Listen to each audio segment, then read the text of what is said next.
Hello, my name is Kimberlyn Beltz, and today I will be presenting my design project, Hidden Peace. For this project, students were given the task to design as well as show progress a House of Peace, a non-denominational sanctuary to house the Altar of Peace, which was created by George Nakashima, whose work is noted for his obsession with craft, detail, and materials. In particular, the in-depth qualities wood can reveal. The House of Peace is to connect citizens of the world in a space that promotes equality, fellowship, meditation, and conversation for the purpose of universal and joyous peace. The image below is George Nakashima with the Altar of Peace, taken by Mary Bloom. The first thing students were asked to do was to research other sanctuary spaces to understand the connection between layout and narrative. The presidents I came across are Thorn Crown, Chapel, Chapel of Earth, and Chapel and Meditation Room. A similarity that all three have is not only trees surround it, but that it's tucked away, hidden, something you stumble into. The next thing I did was to create bubble diagrams with the required programs as listed.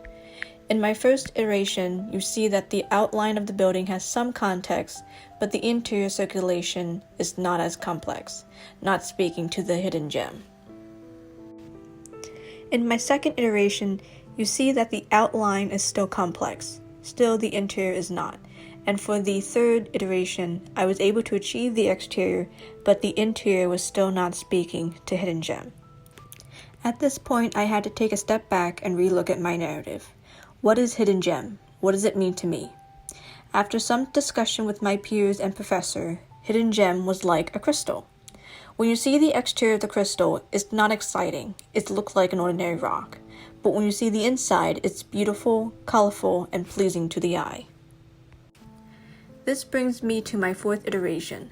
With this bubble diagram, the exterior is just a plain rectangle, where the interior has this organic shape like flow. Here you see is the site plan. Again, the site is in Fairmont Park, Philadelphia. The design is located around Kelly Drive, Schuylkill River, Strawberry Mansion Bridge, and other landmarks listed. Hidden Peace is off of Boxer's Trail. Here you see the floor plan of Hidden Peace. As stated previously, the programs include the administrative office, a mechanical room, storage, restroom, 2 meditation rooms, and the sanctuary. Now let's take a look at the site section. As you can see, the site slope is steep, and the space is off of Boxer's Trail. Next is the building section. The materials that are being used is concrete walls and concrete floor slabs. The triangle shape you see are acoustic wall panels, which is to reduce noise from the echoing in the space. Let's take a look at the wall detail. Here you see the roof and its components, and for the concrete wall and floor, you see what's being supported there. Now onto the footer detail. Here you see the components that supports the footer. Next is the east elevation of the building. Here is the axionometric diagram of the structure, which shows how the main components of the structure, like ceiling, floor, walls, and how they interact with each other. And then comes the circulation diagram, which shows the egress of the space. In other words, how visitors would move around the space. Last but not least, the moment you've all been waiting for is the perspective walkthrough of the exterior and interior space.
I would like to say thank you for watching and hope you have a wonderful day.